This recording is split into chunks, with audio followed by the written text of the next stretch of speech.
You think you own your time. You don't. You wake up when you have to. You answer when you're called. You show up where you're expected. And you call that responsibility. But let me ask you something simple. If tomorrow you decided not to trade your time for money, what happens?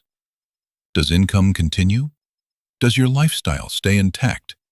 Or does everything start shaking? That's the difference between owning time and leasing it. When you own something, it works for you. When you lease something, you use it under conditions. And most people don't own their time. They rent it. 40 hours a week, sometimes 50, sometimes more. You exchange hours for stability. You exchange availability for security. And it feels normal because everyone around you is doing the same. But normal doesn't mean powerful. Think about it. If your calendar is dictated by someone else's priorities, if your day is structured around someone else's goals, if your energy is allocated to someone else's system, you don't own your time. You're allocating it under contract. And contracts have terms. You must perform. You must comply. You must remain useful. If usefulness drops, access drops. And when access drops, income drops. That's not ownership. That's conditional participation. Here's where it gets uncomfortable. Most professionals don't feel controlled. They feel busy. They feel important. They feel needed. But being needed inside a system is not the same as controlling it. You can be essential and still replaceable. You can be respected and still dependent. The illusion of ownership comes from routine. You wake up, you work, you earn, month after month. It feels stable. But stability that depends on constant time exchange is fragile. If you stop showing up, the flow stops. That's not an asset. That's a meter running. Real ownership looks different. Ownership means value continues even when you're not present. Ownership means your time isn't the only engine. Ownership means your decisions shape outcomes. When your income is tied directly to your hours, your growth has a ceiling. There are only so many hours in a day, so you optimize.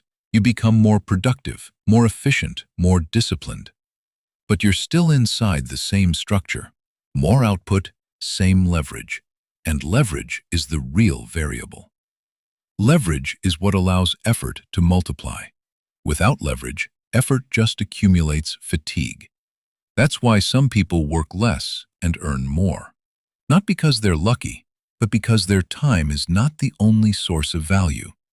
They built something that operates beyond their presence, an asset, a system, a distribution channel. Equity. Most people never question the structure. They just optimize inside it. They negotiate salaries, they chase promotions, they increase their hourly worth.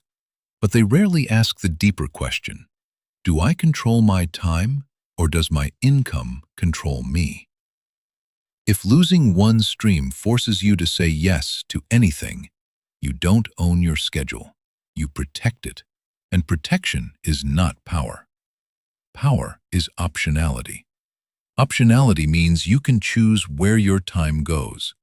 Not because you're reckless, but because your survival isn't tied to one exchange. The dangerous part isn't employment. It's dependency on a single structure. One employer, one income source, one system. That concentration creates silent pressure. You may not feel it daily, but it shapes your decisions. You hesitate before disagreeing. You delay risk. You silence ambition that doesn't fit the system because your time is leased. And leased time behaves differently than owned time. When you own time, you decide its allocation. When you lease time, you negotiate it. The difference is subtle, but it defines your posture. The goal isn't to quit tomorrow. The goal is to reduce dependence on hourly exchange. To build something small that isn't tied to attendance. To create value that survives your absence. Even if it starts modest, even if it grows slowly. Because once part of your life is not leased, your decisions change. You speak differently. You tolerate less. You negotiate from strength, not necessity. You don't own your time because you work hard. You own your time when your income is not directly proportional to your presence. Until then, you're not managing your time, you're renting it. And rented time always belongs to someone else first. The question is simple. If you stopped trading hours tomorrow, would anything continue moving in your favor?